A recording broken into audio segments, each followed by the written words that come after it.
नमस्कार साथियों, मेरा नाम जय कुमार है। दोस्तों, आज एक अनपढ़ व्यक्ति ने वो कर दिखाया जो आप सोच नहीं सकते। दोस्तों, आज आपके साथ में एक ऐसी स्टोरी शेयर करने वाला हूं जो आपको यह पता लगेगा कि एक अनपढ़ व्यक्ति भी यहां तक कुछ कर सकता है। दोस्तों, आज इस स्टोरी के माध्यम से आपको समझाने की कोशिश करता हूं कि एक अनपढ़ किसान ने अपने बेटे को डॉक्टर कैसे बनाया। दोस्तों, ये कहानी है महाराष्ट्र के एक गाँव की, जिसमें एक किसान था और उसका एक लड़का था और उसकी एक पत्नी थी। वो 3 प्राणी थे पूरे परिवार में। उसके पास थोड़ी सी खेती भी थी और उसका लड़का एक प्राइमरी स्कूल में पढ़ता था। और किसान खेती के साथ साथ एक रिटायर्ड मुंशी के यहाँ काम भी करने जाया करता था। दोस्तों, समय गुजरता गया। एक दिन क्या होता है कि उसकी पत्नी अचानक से बीमार हो जाती है और वो उस पत्नी का इलाज के लिए जब गांव में जाता है तो उसे कोई डॉक्टर नहीं मिलता, तो वो फिर शहर जाता है। और जब शहर में जाता है तो क्या देखता है कि किसी डॉक्टरों की फीस इतनी हाई है कि उसके पास इतने पैसे नहीं है कि किसी अच्छे डॉक्टर को दिखा सके। कभी वो इधर डॉक्टर के पास, कभी उस डॉक्टर के पास भागता भागता परेशान हो जाता है। तो जब ढूंढते ढूंढते उसे एक डॉक्टर मिलता है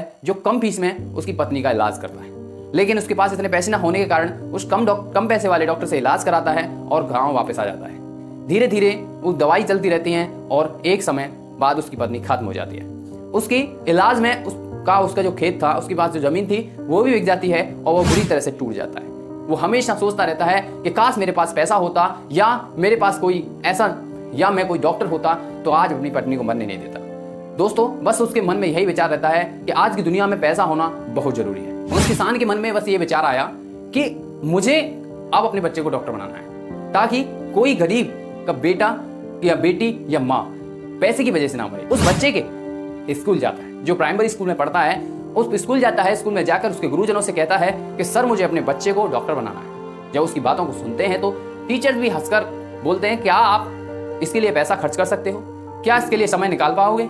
बहुत पैसा खर्च होगा, बहुत कुछ करना पड़ेगा, आप नहीं कर पाओगे। उसने कहा कि आप मुझे बताइए, चाहे कुछ भी हो जाए, मैं अपने बच्चे के लिए कुछ भी करूंगा। अध्यापक ने बात सुनी तो अध्यापक ने गैर मन होके, मतलब बेमन होके, वो पर्चे पे बहुत सारी बातें लिख दी जो एक पढ़े लिखे माँ बाप को करना चाहिए। वो सारी बातें लिख के उस हाथ में दी। हाथ में देकर कहा कि अगर आपने ये सारी बातें लिख ली अपने मन में, अगर ये सारी बातें अगर तुमने पूरी कर दी ना, तो आपको बेटे को डॉक्टर बनने से कोई नहीं रोक सकता। उस किसान के मन में बस ये आया कि अगर ये पर्चा में जो लिखा है, अगर मैं इसे पूरा करूंगा तो मेरा बेटा एक डॉक्टर बनेगा। दोस्तों, उस पर्चे में ऐसा क्या लिखा था? उसमें लिखा था कि समय का पालन करो, टाइम इज इंपॉर्टेंट, पहला शब्द।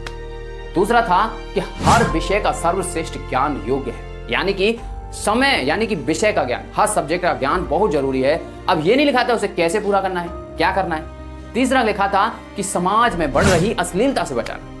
चौथा लिखा था कि आप हर समय, हर विषय, हर कार्य में सर्वश्रेष्ठ रूप से तैयार रहना, यानी कि हर समय आपको हर कार्य के लिए तैयार रहना होगा। ये 4 बातें ऐसी लिखी हुई पर्चे को वो उसके मुंशी के घर लेके पहुंचा और उसने कहा, साहब, मुझे इस पर्चे में क्या लिखा है और उसे कैसे पूरा करना है मुझे ये बताएं। उसने बताई, उसे समझाई कि आपको अपने बेटे को सारी चीज़ों को समय के बारे में सिखाना है, क्योंकि समय किसी का गुलाम नहीं होता। उस किसान ने अपने बेटे को बस साधारण बात में बताया, बेटा, आपको इतने समय उठना है, इतने समय खाना है, इतने समय मेरे साथ चलना है, इतने समय मेरे साथ मेहनत भी करनी है। वो सारी चीज़ें उसके अंदर डाली जो समय के साथ प्रयोग होनी चाहिए। वो किसान उस मुंशी के पास दोबारा गया। उसने कहा कि साहब, मुझे अपने बच्चे को सर्वश्रेष्ठ विषय में ज्ञान बनाना है, हर विषय में ज्ञान देना है, क्या करना चाहिए? मुंशी ने कहा कि आज नॉर्मल क्या है, आप जाइए किसी दूसरे अध्यापक के पास, इसका ट्यूशन लगा दीजिए जिस विषय में कमजोर है। बात आती है कि चलो ट्यूशन हमने लगा दिया, स्कूल में हमने पढ़ा दिया, अब घर पे आप कैसे मेंटेन करोगे? उसने ये भी तो लिखा था कि सर्वश्रेष्ठ ज्ञान जरूरी है, तो घर पे भी तो देखना होगा मेरा बेटा क्या पढ़ रहा है। तो मुंशी ने कहा कि तू तो अनपढ़ है भाई, तुझे देख नहीं पाएगा क्या पढ़ रहा है। तो एक काम करना, कभी कभार अपने लड़के को अपने साथ ले आया करना, तो जब वो यहाँ मेरे पास रहेगा तो मैं उसका टेस्ट ले लिया करूँगा। तो जब वो वहाँ काम करने जाया करता था तो अपने बेटे को साथ उस मुंशी के घर ले जाया करता था और हमेशा वो वहीं उस मुंशी के घर बैठ के पढ़ता था और वो मुंशी उसे देखता रहता था कि ये क्या पढ़ रहा है, क्या क्या नहीं कर रहा, सारी चीज़ उसको मेंटेन करता है। देखो, 3 जगह से उसे कवर किया एक अनपढ़ इंसान ने, 3 जगह से कवर कर लिया। वो क्या कर सकता था? जब मुंशी ने उस एक दिन किसान से पूछा, ऐसा क्यों कर रहे हो, आप तो अनपढ़ हो, क्या आप कर नहीं पाओगे? तो उस किसान ने बस एक छोटे से लफ्ज में कहा, साहब, मुझ में ज़्यादा पढ़ा लिखा नहीं हूँ, मैं हालात का बहुत बुरी तरह से मारा और उसमें भी मैंने एक चीज़ की थी, वो पहले भी कर रहा था, वो आज भी कर रहा हूँ। वो पहले भी कर रहा था मेहनत और आज भी कर रहा हूँ मेहनत। और मेहनत जो इंसान करता है ना, वो सफल जरूर होता है, चाहे ज़्यादा हो चाहे कम। भले ही आज मैं इतना कुछ नहीं हूँ, लेकिन इतना हूँ कि अपने बेटे को पढ़ा सकता हूँ। और मुझे इतना विश्वास है कि अगर जिस दिन मेरा बेटा काबिल होगा ना, वो भी मेरी मेहनत का रंग जरूर दिखाएगा। उसकी बातों को सुनकर दिल से भी बहुत खुश हुआ और बहुत सोचने लगा कि इसके साथ मुझे भी मेहनत करनी चाहिए। उसने कहा कि तू चिंता मत कर, मैं तेरे साथ। तो मुंशी से उस किसान ने पूछा कि साहब मुझे एक बात बताइए कि समाज की अश्लीलता से कैसे बचाऊं। तो उसने समझाया, आपको यह समझाना है कि बेटा अगर आप कभी भी किसी लड़की के या किसी लड़के के रिलेशन में आते हो, अगर आपको उस पर विश्वास हो तभी वो काम करना जो आपको मन करता है। आप हमेशा इंसान ये सोचता है कि मुझे सच्चाई करनी है, रियलिटी में बदलना, क्योंकि आज की दुनिया में बहुत कुछ बदला है। तूने कहा कि विश्वास पे दुनिया चलती है, ट्रस्ट पे दुनिया चलती है, और जब तुम्हें विश्वास हो तभी कदम बढ़ाना।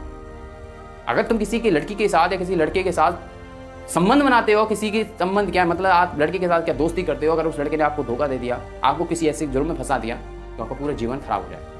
या किसी लड़की ने आपको उसे ब्लैकमेल कर दिया, ऐसा कोई बवाल खड़ा कर दिया जो आपके भविष्य के लिए खड़ा, आप कुछ ना कर सकते। आप सोच सकते हो तो कहीं ना कहीं उस लड़के के अंदर एक विचार तो जरूर होगा, जब कोई स्थिति ऐसी आएगी तो सबसे पहले आपको पकड़ेगा साहब। ऐसी स्थिति में उस किसान ने उसे समझाया कि अगर आप कभी भी ऐसी स्थिति आए बेटा तो आप मुझे बताएं। तो किसान का बेटा बहुत काबिल था, अश्लीलता से बचाया, समझाया, और आज की यही सिचुएशन है कि माँ बाप से बच्चे कह नहीं पाते, माँ बाप बच्चों से नहीं कह पाते। लेकिन उस किसान ने उस बच्चे को समझाया कि समाज में बेटा आप कभी भी किसी के साथ रिलेशन में जाते हो तो समझ लेना कि विश्वास पे चलती है दुनिया।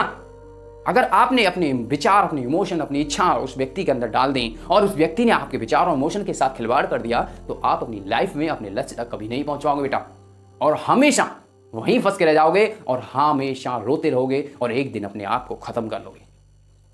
तो यही दुनिया की सच्चाई है दोस्तों। अब बात आती है कि हर समय परीक्षा के लिए कैसे तैयार रहें और हर कार्य के लिए कैसे तैयार रहें।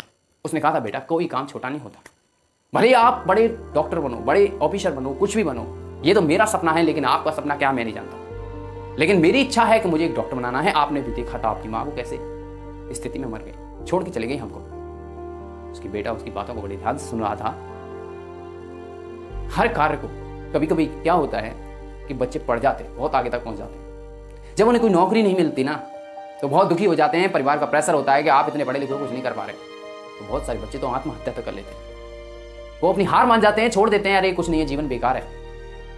लेकिन बहुत सारे बच्चे उस किसान की बेटी की तरह अपने ईगो, अपने अहंकार को निकाल कर वो काम करते हैं जो छोटे से छोटा हो, चाहे भले एक मजदूरी क्यों ना करनी पड़े, चाहे दुनिया उससे भले ये कहती रहे अरे यार तू तो इतना पढ़ा लिखा है, इतना सब कुछ कर सकता है, फिर भी तू ये मेहनत कर रहा है। अगर वो अहंकार, वो ईगो अगर तुम्हारे अंदर घुसा है ना तो आप कभी कुछ नहीं कर पाओगे। तो उस बच्चे से यही समझाया था, बेटा आप कभी भी हर कार्य और हर समय, हर कार्य, हर परीक्षा के लिए तैयार जब भी हो सकता है इंसान जब अपने अहंकार मन करता है।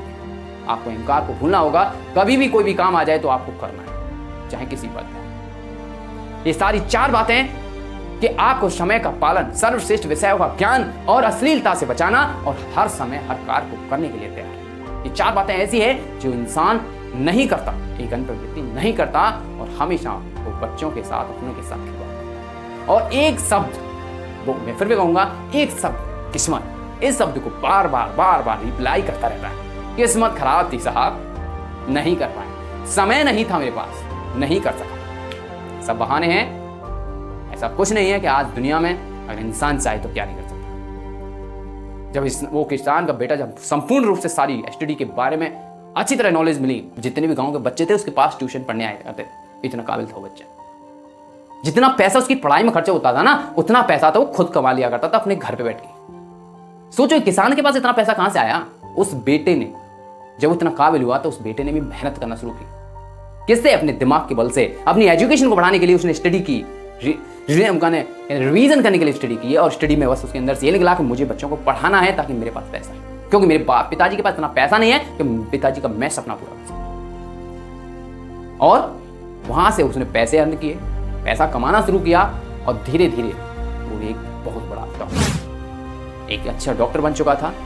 जो आज हम महाराष्ट्र के एक गांव में हॉस्पिटल है, और आज भी वो डॉक्टर बहुत ही सस्ते में इलाज करता है, बहुत सारे लोगों का फ्री में इलाज करता है। दोस्तों, एक कहानी ये समझाने का, एक कहानी का माध्यम यही था कि लोग यह सोचते रहते हैं कि अरे कुछ नहीं है जीवन, हम तो अनपढ़ हैं, गरीब हैं, हम कुछ नहीं कर सकते। मैं एक बात फिर भी कहूँगा कि हम कहीं ना कहीं मानसिक स्थिति से यही सोचते रहते हैं कि हम कुछ नहीं कर सकते, चाहो तो बहुत कुछ कर सकते हो। बस दोस्तों, बस इसी के साथ में आपको, बस दोस्तों, अगर आपको ये वीडियो अच्छा लगा तो वीडियो को लाइक सब्सक्राइब जरूर करो, कमेंट में लिख के मुझे जरूर बताएं कि आपको ये वीडियो कैसा लगा। फिर मिलता हूँ दोस्तों नेक्स्ट वीडियो में, तब तक के लिए धन्यवाद। जय हिंद, जय भारत।